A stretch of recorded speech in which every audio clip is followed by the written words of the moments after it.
벨직 신앙 고백서 두 번째 시간입니다.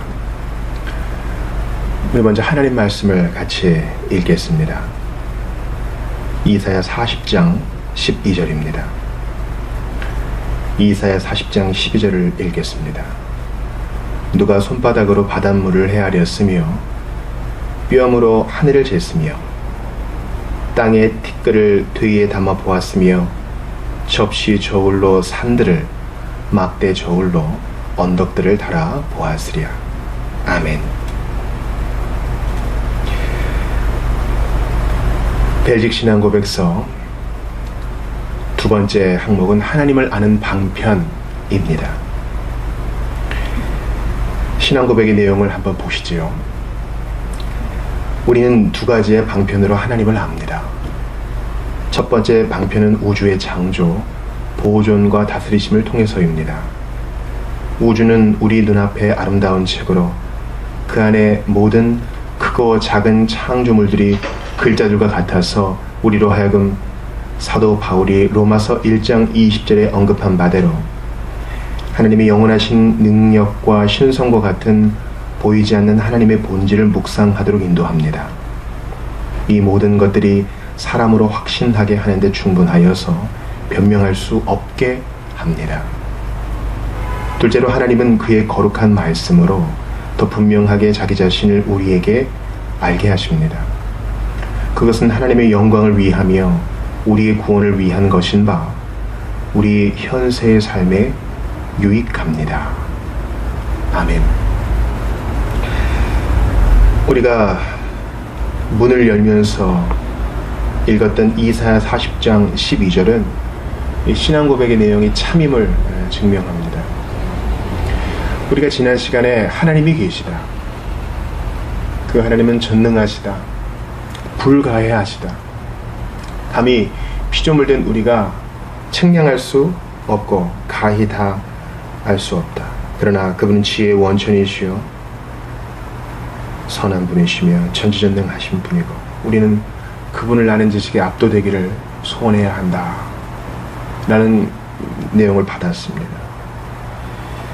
그런데 오늘은 자연스러운 논리의 결과로 그 전지전능하신 크신 하나님, 다함이 없으신 그 선함과 미쁨, 그것을 소유하신 하나님을 우리가 알 수 있다는 것입니다. 안다. 여러분, 안다라는 것이 뭐예요? 안다. 내가 어떤 유명한 사람을 안다 했을 때에 그 사람은 나를 모를 수 있죠. 그저 매체들로만 그 사람에 대해 알 수 있는 경우도 많습니다. 그러나 정작 그 사람과 내가 인격적으로 소통하여 안다라는 것은 좀 다른 차원의 문제입니다. 모기가, 지렁이가 또는 우리 눈에 보이지 않는 아주 작은 생물들이 어떻게 인간을 다 알 수 있겠어요? 인간과 그들의 질적 차이는 너무나 큽니다. 마찬가지로 우리 죄인이요 피조물된 사람과 선함의 원천이시요 사랑 자체이시요 능력이 한이 없으신 하나님과의 질적 차이가 너무 커서 우리가 그분을 다 알 수 없습니다. 그런데 하나님은 자비로우셔서 자신을 드러내 보이셨습니다. 자신을 알게 하셨습니다.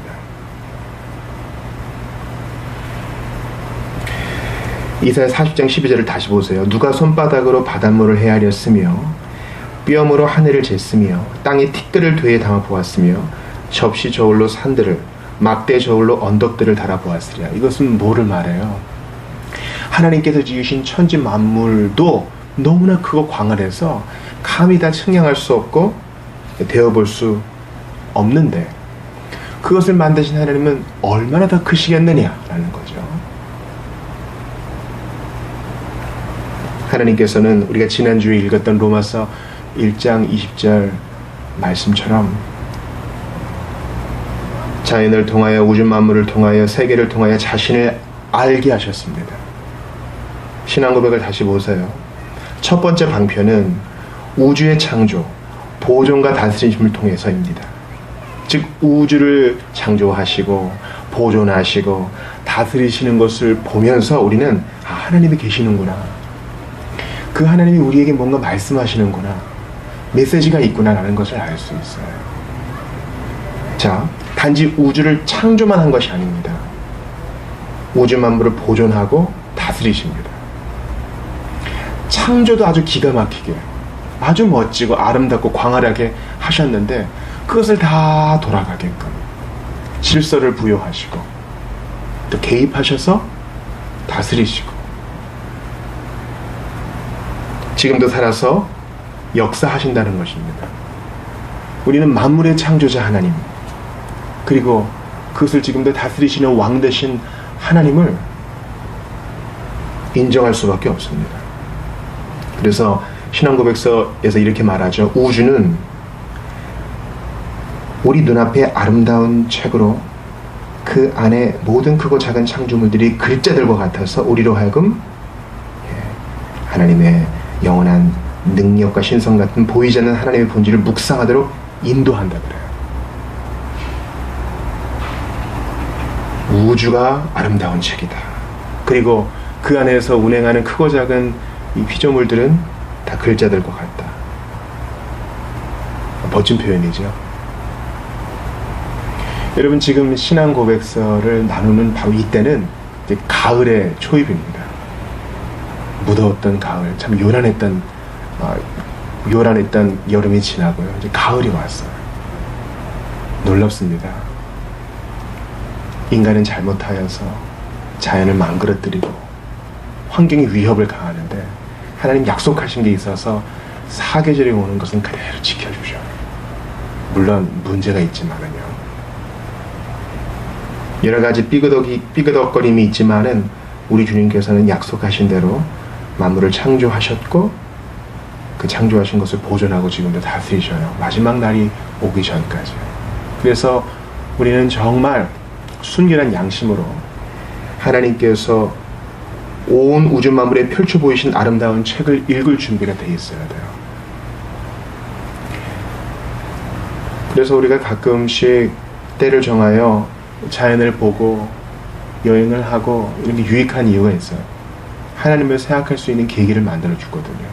내가 얼마나 작으며 하나님은 얼마나 오묘하시고 신실하신지 묵상할 수 있는 계기가 되기 때문입니다.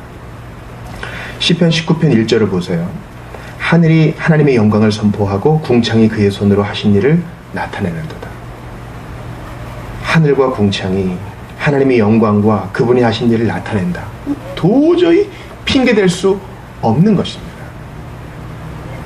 여러분, 우리가 살아가고 있는 이 환경, 지금 이 상태에서 태양에 조금만 더 가까워지거나 조금만 더 멀어져도 지구에 사는 우리는 존재할 수 없는 것입니다.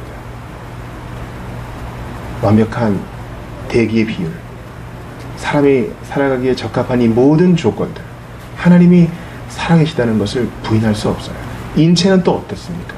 얼마나 오묘합니까? 그러나 이것으로는 불충분합니다. 뭐에 불충분해요? 구원 얻기에 불충분합니다. 영생을 얻기에 불충분합니다. 회심하기에 불충분합니다. 본래는 자연의 책을 통하여 더듬어 하나님을 찾아가 그분을 알고 만나고 예배하기에 완벽했어요. 그러나 사람의 죄로 말미암아 우리는 자연의 책으로 충분하지 못하게 되었고 소경되었습니다. 죄로 인해 믿음의 눈이 닫혀버린 것입니다. 그래서 하나님께서 주도권을 주시고 계시해 주셔야만 알 수 있습니다. 무엇을요?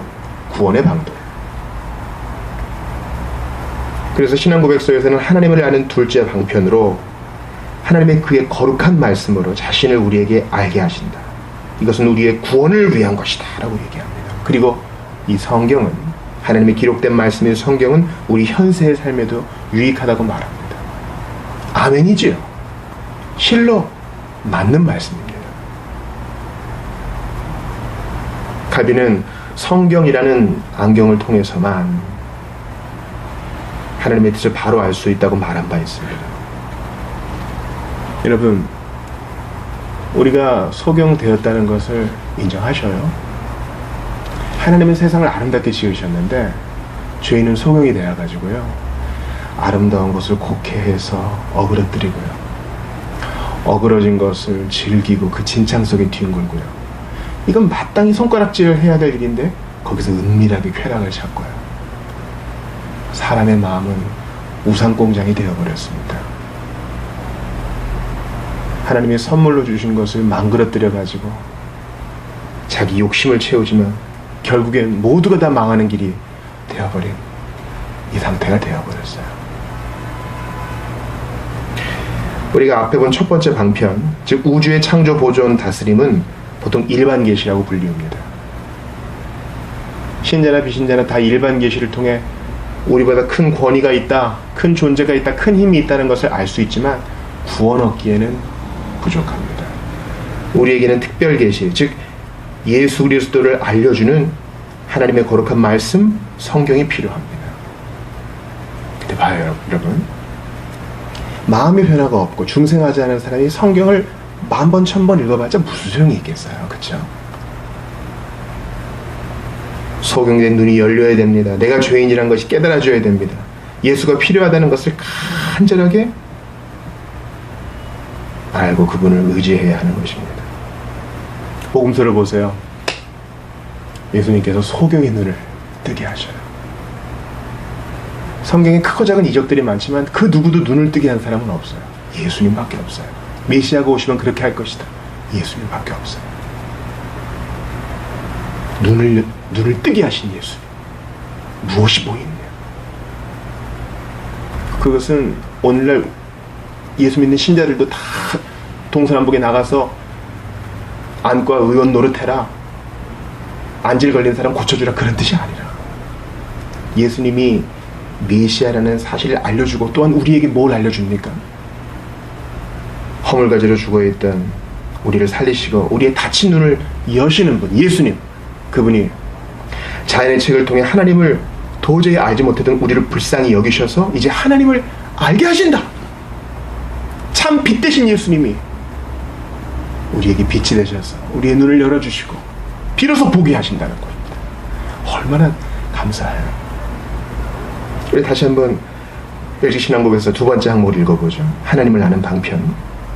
우리는 두 가지의 방편으로 하나님을 압니다. 첫 번째 방편은 우주의 창조, 보존과 다스리심을 통해서입니다.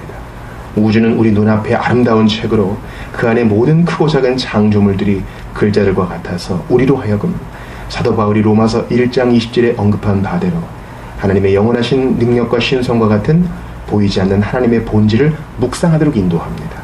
이 모든 것들이 사람으로 확신하게 하는데 충분하여서 변명할 수 없게 합니다. 둘째로 하나님은 그의 거룩한 말씀으로 또 분명하게 자기 자신을 우리에게 알게 하십니다. 그것은 하나님의 영광을 위하며 우리의 구원을 위한 것인 바 우리 현세의 삶에 유익합니다. 그러므로 이렇게 결론을 내릴 수 있겠어요. 성경을 통해서 우리의 눈을 열어주신 주님께 감사하며 더욱더 그분을 알게 하소서. 우리에게 특별 계시를 주셨으니 받아야 될 거 아니에요. 성경을 읽으면서 빛을 더욱더 경험하고 매일매일 깨닫게 하시는, 그분을 더욱 알게 하시는 그 은혜에 우리를 노출시켜야 될 거 아니에요. 또한 길을 갈 때에나 여행을 할 때에나 이동을 할 때에나 하늘을 바라볼 때에나 구름의 움직임을 볼 때에나 계절의 변화를 볼 때에나 크고 작은 생물들을 볼 때에 내 아버지의 지으신 그 솜씨 놀랍도다 찬미하며 반응하는 우리가 되어야겠어요. 아휴, 이렇게 세월이 흐르는구나, 나는 늙어가는구나, 그렇게 애상에만 젖을 일이 아닙니다. 하나님은 크고 놀라운 분이시니 우리는 어그러뜨리지만 주님은 정리하시고 더 아름답게 빚으셔서 우리에게 기회를 주십니다. 오라 오라. 그 주님 앞에 감사로 반응을 하면서 더욱더 주님을 알기에 힘쓰는 특별 계시를 우리에게 주시니 성경을 더욱 귀히 여기고 온 우주 만물을 통해 봐! 널 위해 준비해서 하시는 아버지의 음성에 반응하며 주 예수 그리스도께 감사하는 성령 충만한 신자들 다 되시기를 주의 이름으로 축복합니다.